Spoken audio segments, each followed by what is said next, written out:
இறைவார்த்தை கேட்டு இதயத்தில் ஏற்று எந்நாளும் வாழ்ந்து என்றும் பறைசாற்று இறைவார்த்தை கேட்டு. முதல் வாசகம். உங்கள் மேல் நீதியின் கதிரவன் எழுவான். இறைவாக்கினர் மலாக்கி நூலிலிருந்து வாசகம். அதிகாரம் 4, இறை திருவசனம் 1 முதல் 2 வரை. இதோ சூளையைப் போல் எரியும் அந்த நாள் வருகின்றது. அப்போது ஆணவக்காரர் கொடுமை செய்வோர் அனைவரும் அதனுள் போடப்பட்ட சருகாவர். வரப்போகும் அந்த நாள் அவர்களுடைய வேரையோ கிளையையோ விட்டு வைக்காது, முற்றிலும் சுட்டெரித்துவிடும் என்கிறார் படைகளின் ஆண்டவர். ஆனால் என் பெயருக்கு அஞ்சி நடக்கின்ற உங்கள் மேல் நீதியின் கதிரவன் எழுவான். அவனுடைய இறக்கைகளில் நலம் தரும் மருந்து இருக்கும். இது ஆண்டவரின் அருள்வாக்கு. இறைவா உமக்கு நன்றி. பதிலுரை பாடல். பல்லவி. மக்களினங்களை ஆண்டவர் நேர்மையுடன் ஆட்சி செய்வார். மக்களினங்களை ஆண்டவர் நேர்மையுடன் ஆட்சி செய்வார். யாழினை மீட்டி ஆண்டவரை புகழ்ந்தேத்துங்கள். யாழினை மீட்டி இனிய குரலில் அவரை வாழ்த்திப் பாடுங்கள். ஆண்டவராகிய அரசரின் முன்னே எக்காலம் முழங்கி கொம்பினை ஊதி ஆர்ப்பரித்துப் பாடுங்கள். மக்களினங்களை ஆண்டவர் நேர்மையுடன் ஆட்சி செய்வார். கடலும் அதில் நிறைந்தவையும் உலகும் அதில் உறைபவையும் முழங்கிடுக. ஆறுகளே கை கொட்டுங்கள், மலைகளே ஒன்று கூடுங்கள். மக்களினங்களை ஆண்டவர் நேர்மையுடன் ஆட்சி செய்வார். ஆண்டவர் முன்னிலையில் மகிழ்ந்து பாடுங்கள், ஏனெனில் அவர் உலகுக்கு நீதி வழங்க வருகின்றார். பூ உலகை நீதியுடன் ஆண்டிடுவார்.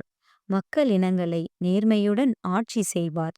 மக்களினங்களை ஆண்டவர் நேர்மையுடன் ஆட்சி செய்வார். இரண்டாம் வாசகம். உழைக்க மனமில்லாத எவரும் உண்ணலாகாது. திருத்தூதர் பவுல் தெசலோனிக்கருக்கு எழுதிய 2ஆம் திருமுகத்திலிருந்து வாசகம். அதிகாரம் 3, இறை திருவசனம் 7 முதல் 12 வரை. சகோதர சகோதரிகளே, எங்களைப் போல் ஒழுகுவது எப்படி என்பது உங்களுக்கே தெரியும். ஏனெனில் உங்களிடையே இருந்தபோது நாங்கள் சோம்பித் திரியவில்லை. எவரிடமும் இலவசமாக நாங்கள் உணவருந்தவில்லை. மாறாக உங்களுள் எவருக்கும் சுமையாய் இராதபடி ராப்பகலாய் பாடுபட்டு உழைத்தோம்.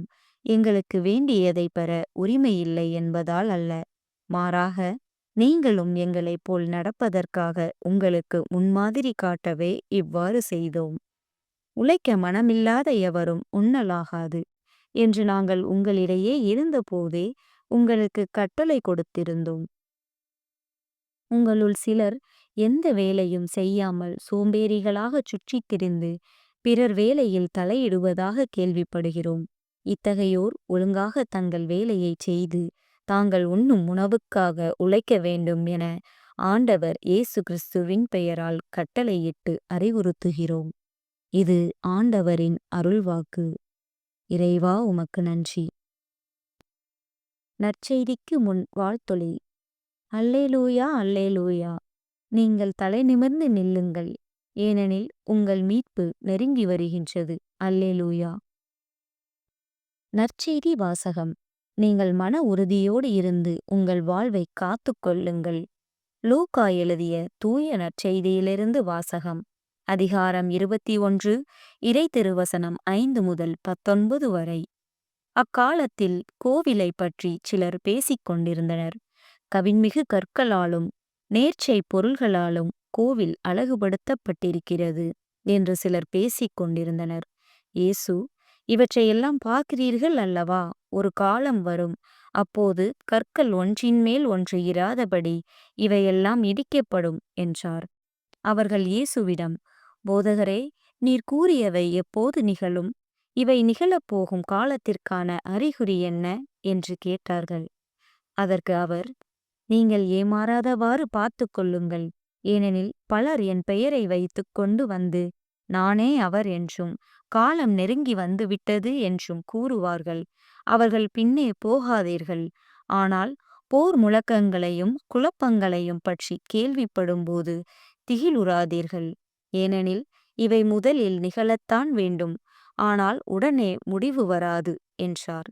மேலும் அவர் அவர்களிடம் தொடர்ந்து கூறியது, நாட்டை எதிர்த்து நாடும் அரசை எதிர்த்து அரசும் எழும்.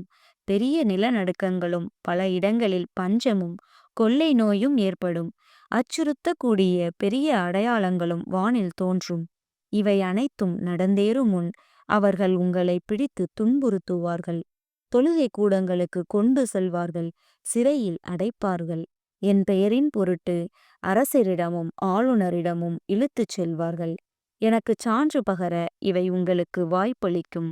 அப்போது என்ன பதில் அளிப்பது என முன்னதாகவே நீங்கள் கவலைப்பட வேண்டாம்.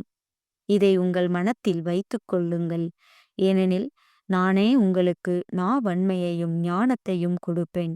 உங்கள் எதிரில் எவராலும் உங்களை எதிர்த்து நிற்கவும் எதிர்த்து பேசவும் முடியாது.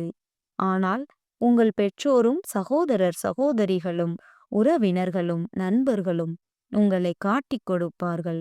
உங்களுள் சிலரை கொல்வார்கள். என் பெயரின் பொருட்டு எல்லாரும் உங்களை வெறுப்பார்கள். இருப்பினும் உங்கள் தலைமுடி ஒன்று கூட விழவே விழாது. நீங்கள் மன உறுதியோடு இருந்து உங்கள் வாழ்வை காத்து கொள்ளுங்கள் என்றார். இது ஆண்டவரின் அருள்வாக்கு. கிறிஸ்துவே உமக்கு புகழ்.